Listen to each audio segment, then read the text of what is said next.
Friends, welcome to Roselyn's front row. আজকে যিনি আমার গেস্ট, উনি হচ্ছেন একজন eminent fashion designer, socialite, pageant coach, আর আমার সব থেকে বড় স্ট্রেংথ, আমার বলা যেতে পারে elixir of my life, Indranil Mukherjee, Neeli, as we fondly call him.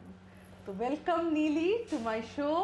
Thank you Pratyusha. এটা মানে আমরা লাস্ট 3 বছর ধরে ডিসকাস করছি কি আমি আসবো তোমার শোতে, ওটা হয়ে উঠছে না। So I am very happy আজকে চান্স হয়েছে আর আমি আসতে পেরেছি। হ্যাঁ, তো নীলি, যেটা আমি তোকে ফার্স্টে জিজ্ঞেস করব সেটা হচ্ছে তুই কি একটা হয় না যে ছোটবেলায় তুই when did you come out of the closet, কখন তোর মনে হয়েছে যে তুই গে? আমি ছোটবেলা থেকেই বুঝতে পেরেছি কি আমি একটু আলাদা ছিলাম। মানে আমার যখন সব বন্ধুরা বাইরে গিয়ে স্পোর্টস খেলছিল, দেওয়ার you know how it is said কি ছেলেরা একটু আউটডোরসই হয়, আমি বাড়িতে বসে লুডো খেলা বা আমার অনেকগুলো বারবি ডলস ছিল, ওদের মায়ের শাড়ি কেটে ওদের জামা ঠামা বানাতাম, এই করতাম। সো এই ব্যাপারটা যে আমি একটু আলাদা, এটা আমি ছোটবেলা থেকেই বুঝতে পেরেছি। In fact from a very young age only, I think 8 or 9 years থেকে আমি জানতাম আমার মানে পুরুষদের প্রতি আকর্ষণটা বেশি।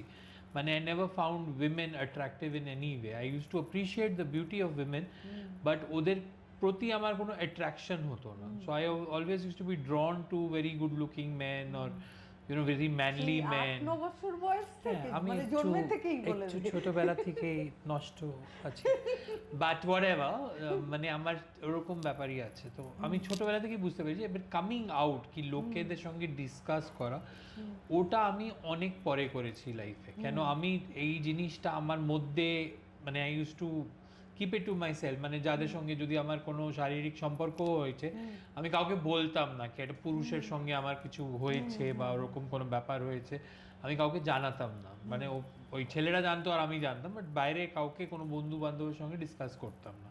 আমি বয়েজ স্কুলে বড় হয়েছি, তো এইগুলো আমি নিজের মতনই রাখতাম। সো যখন আমার ইকোনমিক ইন্ডিপেন্ডেন্স এলো, যখন আমি চাকরি ঠাকরি শুরু করলাম, আই স্টার্টেড ভেরি ইয়াং। আমি আরজেইং শুরু করেছিলাম আকাশবাণীতে অ্যাট দ্য এজ অফ 16-17। আর যখন মানে বেসিকলি যখন ইনকাম করতে শুরু করলাম, তখন আস্তে আস্তে I started confiding into my friends. কেন আমি এত হরর স্টোরি শুনেছিলাম কি মানে যা হয় যখন মা বাবারা জানতে পারে কি তুমি একটু আলাদা বা তোমার কোনো প্রেফারেন্স আলাদা, তোমাকে বাড়ি থেকে বের করে দেয় বা তোমার সঙ্গে মানে তোমার সব ফ্যামিলি কানেকশনস চলে যায়, মানে এরকম অনেক গল্প শুনেছি বন্ধুদের কাছে। হ্যাঁ, তো তোর বাড়িতে সিনারিওটা ঠিক কি ছিল? অ্যাকসেপ্টেন্স? আমি যখন বললাম, মানে তখন কত বয়স আমার, 21 মতন হবে, যখন মাকে জানালাম, মা আগে আমার ভাবলো এটা ফেস, বললো এটা তুমি হয়তো এখন মনে হচ্ছে হয়তো কিছু বছরও চেঞ্জ হয়ে যাবে। তখন আমি মাকে বোঝালাম, মা এটা কোনো ফেজ না, এটাই ব্যাপারটাই এটা আমার। তখন মা বুঝলো, একটু টাইম লাগলো। কি কেন দেখো, আমিও বুঝি মাদের ব্যাপারটা কি, এটা নাকি ওরা এটাকে খারাপ ভাবে বা এটা কিছু, ওদের চিন্তা হয় কি তোমার জীবনটা একটু মানে একটা ফাইট হয়ে যাবে সারা জীবন। তো যখন মাকে জানালাম, মা ভাবলো এটা ফেস আর এটা তাড়াতাড়ি মানে হয়তো বেরিয়ে যাবে, কিন্তু আই আন্ডারস্ট্যান্ড কি why she was saying. Basically যেটা আমি বুঝেছি না প্রত্যুষা, পেরেন্টসদের একটাই হয় কি ওরা চায় ওদের ছেলেমেয়েরা খুশি থাকে।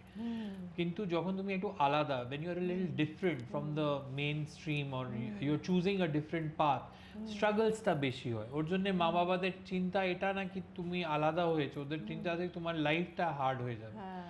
বাট ওইদিকে যখন আমি মাকে বোঝালাম কি না, আমার অনেক ফ্রেন্ড সার্কেল আছে, আমার সাপোর্ট সিস্টেম আছে, আর আমার মা দেখলো আমি খুব বেসিকলি, তুমি তো জানোই আমি একটা হ্যাপি গো লাকি পারসন। আমি সব মানে যতই প্রবলেমে কেন হয় না, যতই কষ্ট না আসে, আমি হাসতে থাকি। তো যখন আমার মাও রিয়েলাইজ করলো কি ও নিজের মতো খুশি থাকে, তাহলে আমার মাও আন্ডারস্ট্যান্ড করলো, অ্যাকসেপ্টিং হয়ে গেল। আমার দাদাও খুব অ্যাকসেপ্টিং হয়ে গেল। So this is what I am saying কি আমার ফ্যামিলি থেকে খুব সাপোর্ট পেয়েছি। ওরা আমাকে নিজের মতন পুরো থাকতে দিয়েছে, মানে যেমনি আমি আছি, they want me, they accept me as I am. তো আমাকে কিছু সেরকম কিছু চেঞ্জ করতে হয়নি নিজের ব্যাপারে। আচ্ছা, সো হ্যাঁ, আমি লাকি আছি কি আমি খুব অ্যাকসেপ্টেন্স পেয়ে গেছি ফ্যামিলি থেকে। বিকজ যেটা আমি বুঝেছি পেরেন্টসদের, ওরা ওরা চায় না, ওদের একটাই উদ্দেশ্য কি মানে ছেলেমেয়েরা খুশি থাকে। আর আমি তো এমনিও হ্যাপি গো লাকি পার্সন, যখন মা বুঝলো কি না ও খুশিই থাকে, ওর মন্তমনি থাকে, তো ফ্যামিলির খুব সাপোর্ট পেয়েছি, ওরা আমাকে যেমনি আছে তেমনি অ্যাকসেপ্ট করে নিয়েছে, মানে আমি সেরকম আর প্রবলেম ফেস করিনি। সো ওয়াইল গ্রোয়িং আপ আমি জানতে চাইছি তোকে কোনো চ্যালেঞ্জেস কি ফেস করতে হয়েছে, কোনো বুলি, স্কুল, কলেজ, পিয়ার গ্রুপ, এরকম কি কিছু ঘটনা তুই যদি শেয়ার করতে চাস?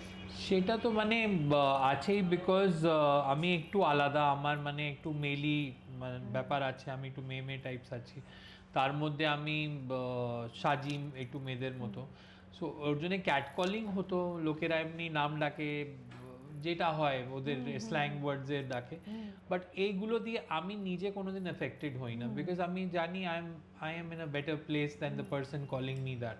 কেন আই আন্ডারস্ট্যান্ড ওদের ফ্রাস্ট্রেশন হয়, ওরা ভাবে কি আরে এরকম আলাদা হয় এত লাইফে সাকসেস পাচ্ছে কি করে। So I believe everything is all about your dedication and hard work. তুমি যেটা চাইবে, হার্ডওয়ার্ক করবে, ডেডিকেটেড করবে, your gender is not defining you in any way for any work. So that is the main thing, if you are doing your work and you are getting success out of it, তোমার লাইফে আর এইসব bullying টুলিং doesn't matter. If you let that bullying affect you or affect your confidence level, or মানে you let it get to you, then there's a problem. But আমার সঙ্গে সেরকম কোনোদিন হয়নি, আমাকে কেউ যদি চারটে স্ল্যাং কথা বলেছে, আমি ঘুরে ওদেরকে চারটে স্ল্যাং আর নিজেই বলে দিয়েছি, তো একটু ঝগড়ুটিও আছি। আমি এইটা আমি জানি না, নো কমেন্টস অন দিস। সবাই বলে, কিন্তু আমি সেই দিক থেকে বলবো আমি খুব লাকি যে সেই ফেসটা এখনো দেখতে হয় না, এখন একটু বয়স হয়ে গেছে তো একটু শান্ত হয়ে গেছি, আগে সবসময় রেডি থাকতাম একটা ঝগড়া করতে, কিন্তু এখন বয়সের সাথে একটু শান্ত আর সুশীল, মানে ভালো একটু হয়ে গেছে। সুশীল।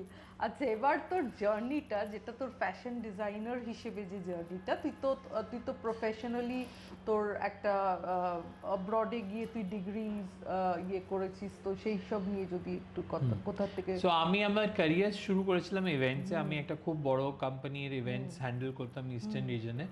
কেন তখন ফ্যাশন একটা ইন্ডাস্ট্রি ছিল না, I am talking way back in 2000 যখন আমি কলেজে পড়তাম।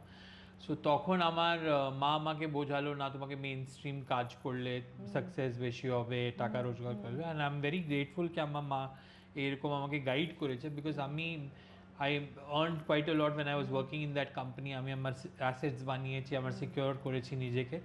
তারপর maybe 6-7 years of working in that company where I was part of IFA awards and all, সব বলিউড সেলিব্রিটিসকে নিয়ে বাইরে নিয়ে যাওয়া, ওদের মানে শোজ করানো, এগুলোতে ইনভলভ ছিলাম। কিন্তু আমার যে ফ্যাশনের পোকা ছিল, ওটা তো আমার ছোটোবেলা থেকে ছিল, এটা তো মানে আমি মানে বের করতে পারিনি। সো ওই টাইমেও আমি মানে সাপোজ আমি কোনো সেলিব্রিটির সঙ্গে কথা বলছি বা রেডি হচ্ছে, আমি কিছু টিপস দিয়ে দিতাম। সো ওরকম আমার অনেক সেলিব্রিটি বন্ধু হয়ে গেছিলো, আর সবাই মানে জানতো কি আমার ফ্যাশনে ইন্টারেস্ট আছে, সবাই বলতো যেদিন শুরু করবি আমরা তোর জামা পরবো। সো এরকম আমার র্যাপোটা ছিলই। তো যখন আমি অ্যাকচুয়ালি একদিন ডিসাইড করলাম কি, দেখলাম কি না এখন ইজ দ্য রাইট টাইম, আমি মিলানে চলে গেলাম। One of the best fashion schools in the world is the টিউটো Marangoni. It is one of the oldest and the best fashion school in the world, এখন more than 75 years old. So ওই ইনস্টিটিউটে admission নিলাম, ওখানে মিলানে পড়াশোনা করলাম fashion designing নিয়ে। তখন আমার মা আমার সঙ্গে একটু কথা বলতে বন্ধ করে দিল, কারণ মা বললো কি এত ভালো চাকরি ছেড়ে কে আবার পড়তে যায়। কিন্তু আই হ্যাড ডিসাইডেড কি I want to start of my own fashion level. তারপর কলকাতায় এলাম, ফ্যাশন লেভেল শুরু করলাম। এবার বিকজ আমার অনেকগুলো বন্ধু হয়ে গেছিলো ইভেন্টসের লাইফে, ওই মানে বিকজ অফ দ্যাট আমার অনেকগুলো মানে they started wearing me, endorsing me. So একদিকে আবার এইদিকে লাকি হয়েছে কি আমি ফেমটা যেটা বলে, মানে আমি তো বিলিভ করি না in fame or anything, but নাম যেটা হয় ওটা হলো আমার, বিকজ এইসব বড় বড় সেলিব্রিটি বন্ধুরা আমার জামা পড়তে শুরু করলো। সো ওরা পড়তো, পেপারে ওদের ছবি উঠতো, আমারও এসে যেত কি আমার জামা পড়েছে, এরকম করে নামটা আমার ওটা হয়েছে। সো এইদিকে that is how it started. তারপর আমি এখন I got hold of the entire circle. আমার যে ফোর্টে আছে ওয়েস্টার্ন ড্রেসেস অ্যান্ড ব্লাউজেস। তো আমি যেটা বানাই, আমার মেন জিনিস হলো কি আই ডোন্ট ডু কুটিউর ওয়ার্ক অত, মানে আমার মোস্টলি যেটা আমি দেখেছিলাম যখন আমি শুরু করেছিলাম, এখানে maximum people were doing Indian wear, western wear অত করতো না। আর আমার পুরো ক্লায়েন্টেলই হলো একটা কিটি পাকেট পার্টি সার্কিট, মানে ওদের ওদের হলো কি একদিনে ওদের 3-4টে পার্টি হয়, তো ওরা ওদের ড্রেসেসগুলো রিপিট করতে চায় না, and they don't want it to be really costly like fashion design. তো আমি সবসময় বলতাম কি আমার অনেক ফ্যাশন ডিজাইনার বন্ধু, কেন আমি এর জন্যই অনেক আছে, কেন আমার ওদের সঙ্গে কোনোদিন কম্পিটিশন ছিল না। আমার কম্পিটিশন হলো এই যে যে বড় বড় মলসে যে ড্রেসেস পাওয়া যায় ওদের সঙ্গে আমার বেশি কম্পিটিশন ছিল, because I had to keep my pricing in that range and I had to keep designs which were different, because মেইন জিনিস যেটা পার্টি সার্কিটে ওরা দেখে, ওরা একরকম জামা পরতে চায় না। মলসে কি হয়, if you go to a particular brand and pick, তো ওরকম হয়তো পার্টিতে 4টে মেয়ে ওই জামা পরে আসবে। So that was the idea and that was how it was done. So ওইটাই নিয়ে শুরু হয়েছে, করছি, এখনো চলে যাচ্ছে বাস। তুই নিজেকে বলিস তুই ভীষণ লেড ব্যাক রিলাক্টেন্ট, কাজ করতে চাস না, কিন্তু আসলে তো তুই অনেক কিছু করিস, সেটা আমরা জানি। তোর ওটা তুই you try to be modest and grounded. It's not modest, because see I'll be very honest, আমাকে অনেকজন বলে তুমি আগে তো শো করতে, এখন শো করো না, এই করো না। আমার মেইন বক্তব্য হলো আমি শো করব কেন, বা তো কিছু নামের জন্য বা তো সেলের জন্য। আমি একটা পার্টিতে যাই, আমার ওই পার্টিতে হয়তো 6টা মহিলা আমার জামা পরে আছে, আমার জন্য ওটাই একটা ফ্যাশন শো। আমাকে কাউকে প্রুফ করতে হবে না কি ভাই আমার এটা আছে। আমি জানি আমার এত টাচউড এত 12 বছরের উপরে হয়ে গেল, আমার ইউনিটও চলছে, আমার সব কিছু চলছে, কোভিডও সার্ভাইভ করেছে, অনেক লোকেরা তো বন্ধও করে দিয়েছে। But it's all about how you strategically place yourself. তো I am very content in life. আমার চাহিদাটা লাইফে কোনোদিন বেশি ছিল না, না আমার বেশি জিনিস চাই, বেশি নাম চাই। I am very happy in my own state. তো ওর জন্যেই that is the whole idea and I am happy with it. মানে এটাও বলবো না কি মানে খুব বড় করেছি, but I am very happy with whatever I have achieved in life. এবার আসি তোর রিলেশনশিপ স্টেটাসে। তো তুই বলিস যে তুই কোনো কমিটেড রিলেশনশিপে যেতে চাস না, কেন? এটা কি কোনো আনরিকুয়েটেড লাভ বা এরকমের জন্য হয়েছে? নট রিয়েলি, সত্যি কথা বলতে গিয়ে মানে আমি এটা কোনোদিন অ্যাজ সাচ ডিটেইলে ডিসকাস করিনি রিলেশনশিপ নিয়ে। আমার অনেক ছোটবেলা আমি বুঝতে পেরেছিলাম কি I am very much in love with my self. আচ্ছা, মানে আমি এত সেলফ অবসেসড, আর সারাদিন নিজেকেই তাকিয়ে থাকি, নিজেকেই নিজেরই ছবি দেখতে থাকি। আমার তো মনে হয় আমি নিজের সঙ্গেই বেশি মানে আমার নিজের ছাড়া আমি আর কাউকে সেরকম ভালোবাসতে পারি না। সো আমি এটা না আমি চেষ্টা করি না। আর্লি 20s আমার রিলেশনশিপও হয়েছে কোনো মানে ওই টক্সিক টাইপের মারামারি ঝগড়াঝাটি এই সব, মানে it was all bad. So then I just realized ki it's better to be single and ready to mingle. I have a lot of fun. মানে এইটাই লোকেদের কনসেপ্ট যেটা হয় কি ও জাস্ট রিলেশনশিপ হলেই তোমার একটা কোনো লাইফটা গুড হবে ওরকম ব্যাপার, because I don't need a relationship. I am very happy in my own zone. I মানে date a lot of people, but কিছু সিরিয়াসে কোনোদিন ঢুকি না। আই হ্যাভ অ্যামেজিং ফ্রেন্ডস, মানে you are a very good friend of mine. So আমার অনেকগুলো ভালো মেয়ে বন্ধু আছে, অনেকগুলো ভালো ছেলে বন্ধু আছে। কিছু ছেলে বন্ধু I have lost in life, because কি হয় ছেলেদের সঙ্গে বন্ধুত্ব করলে লোকেরা ওই ছেলেকে নিয়ে টন্ট করে, বাজে কথা বলে, তো ওরা নিজে নিজেই সরে যায় থিঙ্কিং কি আরে আমাদেরকে নিয়েও লোকেরা বাজে কথা বলবে।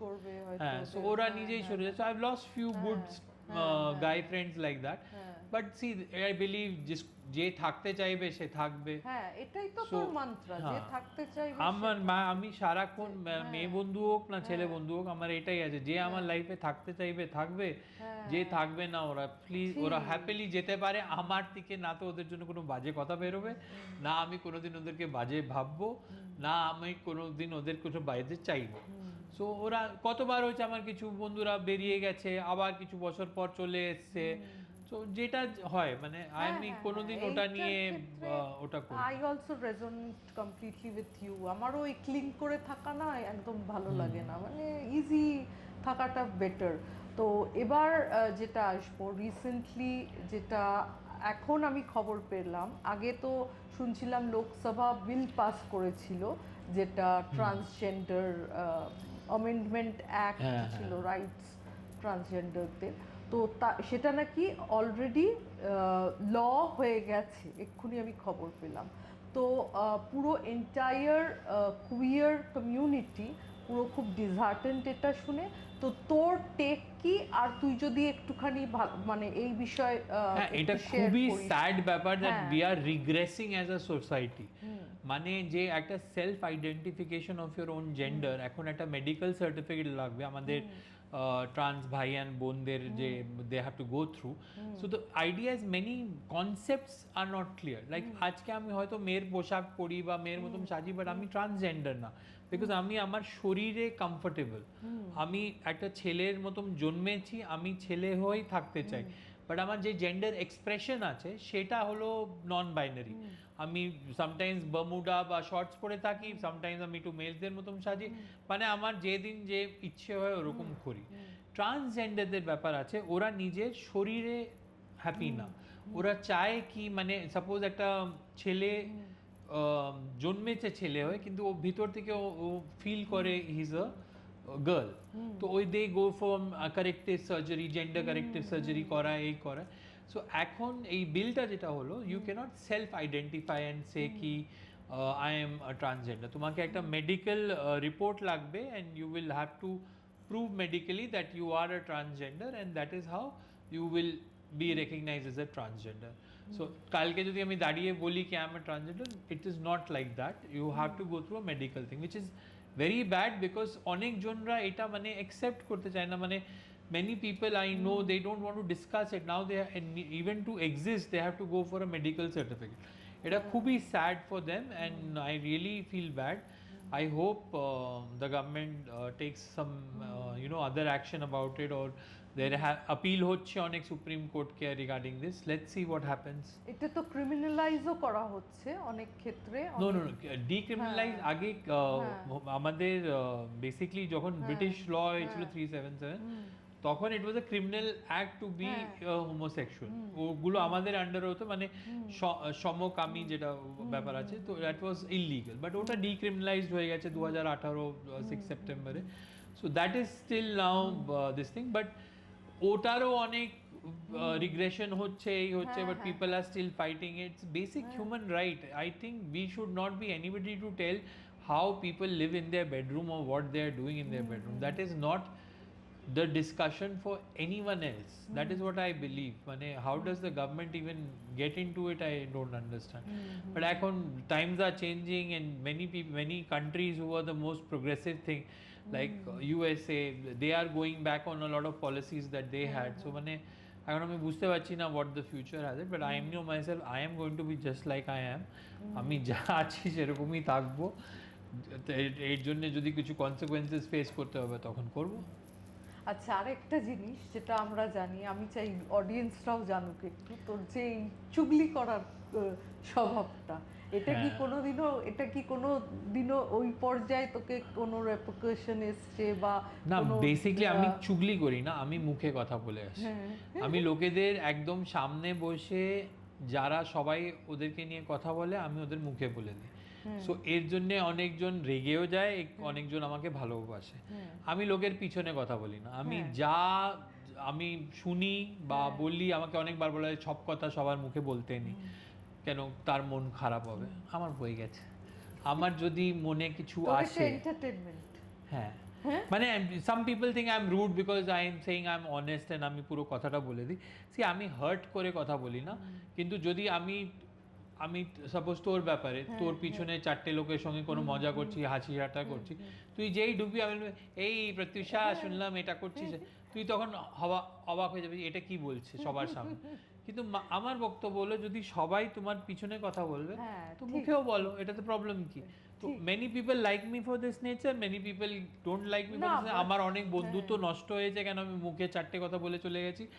আর যারা পিছনে কথা বলে তারা ওদের সঙ্গে বন্ধুত্ব করে, কিন্তু আমি মুখে বলে দিই, তাই আমি খারাপ।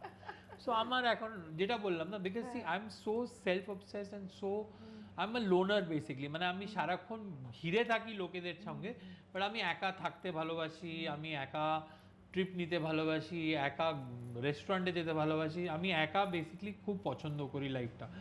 বাট ওটা হয়ে ওঠে না কেন, আমার অনেক বন্ধুরা আমাকে ছাড়ে না, ওরা মানে মানে আমাকে ধরে থাকে। না সেটা তো ঠিক কথা, we are obsessed with you, আমাদের লাইফই ফাংশন করবে এটা তোকে ছাড়া, তাই না? তো ওটাই বলছি, কিছু কিছু বন্ধুরা আছে তোর মতন যারা মানে ভালোবাসে আমার ওই নেচারগুলো, কিছু কিছু বন্ধুরা নিতে পারে না, তাই ওরা বলে কি এই তো আবার মুখে বলে দেবে। না কি বলতো, তোর মধ্যে না একটা খুব নাইভ ব্যাপার আছে, খুব একটা নাইভ?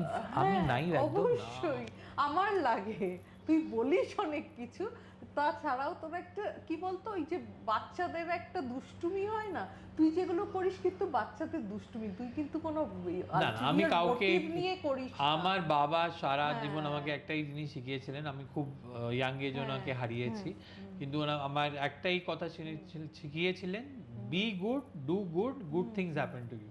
আমি চিরকাল এই পলিসি করেছি, আমার যদি কেউ ক্ষতিও করে থাকে, আমার আমার নামে বাজে কথাও বলে থাকে, আমি তারও খারাপ চাই না, আমি ওকে বেস্ট অফ লাক বলি, বেস্ট উইশেস বলি, হেসে আমি সরে যাই, আমি তাদেরকে নিজের মতন থাকতে দিই, সিম্পল। ঠিক কথা। I think if everybody should do that, life will be very calm and peaceful. আমাদের কি হয়, আমরা ঝগড়াতে নামি, ও এটা করলো কেন, এই বললো কেন, আমাকে গালাগাল দিয়ে দিল কেন, হ্যাঁ দরকার নেই, ওর ইচ্ছে হয়েছে ও করেছে, ওর কর্মা ও বুঝবে, আমার কি, আমি তো জানি আমি কিছু খারাপ করিনি। আর তোকে যে কলকাতার করণ জোহর বলা হয়, এটা কি ঠিক? আমাকে করণ জোহর বলা হয় কেন? I'm much more prettier. তো এবার একটা র্যাপিড ফায়ার দিয়ে আমাদের এই কনভারসেশনটা শেষ করব। হ্যাঁ, কি বাজে বাজে কথা জিজ্ঞেস করবে না ভালো ভালো কথা? তাহলে র্যাপিড ফায়ারের উত্তরও ওরকম ফায়ারই আসবে। হ্যাঁ ফায়ারি। কমিটেড রিলেশনশিপ না বুটি call? Booty call any day. Any time of the night also. Boys, you're listening? Call me. Boys listening. আর favourite destination? Favorite destination, Thailand. I know it sounds cliche. I have traveled all over the world, but Thailand is something that I can go anytime, any time of the year. Like I just love going there. আর favourite food যেটা তুই খেয়েই যেতে পারবি for the next 5 years or so? Pratyusha's chicken rizala. It's my favorite. আমার ওর সঙ্গে বন্ধুত্বই হয়েছিল। ও নিশ্চয়ই ওই চিকেনে কিছু মিলিয়ে আমাকে টুকটাক করে খাইয়েছিল, কি আমিও এখনো ওর বন্ধু হয়ে আছি। So, ওই chicken rezala by Pratyusha. Longest validity আমার, তাই না, বেস্টি হিসেবে এত বছরের মধ্যে, তো সেটাই। আর হচ্ছে তোর go to person K? My go to person is my college friend, মানে অনেক বছর পুরনো, ও আমাকে 27 বছর থেকে মানে হ্যান্ডেল করছে। হ্যাঁ, দেবারতী। নামটা বল, আমার অডিয়েন্সরা মোটামুটি সবাইকে চেনে। হ্যাঁ, দেবারতী আমার কলেজের ফ্রেন্ড, ও মানে ও আমাকে কাম ডাউন করে দেয় যখন আমার মাথা গরম হয়, মানে তো ওই গো টু পারসন বলতে পারো। আর হচ্ছে তোর মানে 10 years down the line তুই নিজেকে কোথায় দেখিস? আমার তো এখন আমি মনে করি আমি হয়তো সন্ন্যাস নেব, একটু গেরুয়া পরে রুদ্রাক্ষ পরে থাকবো, কেন জীবনে অনেক কিছু করে ফেলেছি, এখন কিছু কম করব, এটা আমার ইচ্ছে, কিন্তু করতে পারবো কিনা জানি। পার্টিগুলো তাহলে কে যাবে? সন্ন্যাস ওই গেরুয়া পরে পার্টি করব। ও গেরুয়া পরে পার্টি করবি? তো আমাদের এই ননসেন্স চলতেই থাকবে। তো নীলি, ইট ওয়াজ লাভলি হ্যাভিং ইউ হিয়ার। ধন্যবাদ প্রত্যুষা, তুমি তোমার শোতে ডাকলে আমি ফাইনালি এলাম এত বছর পর, আমার খুব ভালো লাগলো, আমার মনের কথা দর্শকদের সঙ্গে বললাম, কিছু যদি বাজে বলে থাকি আমায় ক্ষমা করবেন, কেন আমার বাংলাতে খুবই খারাপ, আর যদি বুঝতে পেরেছেন ভালো কথা, যদি you didn't understand, I really don't care. Thank you.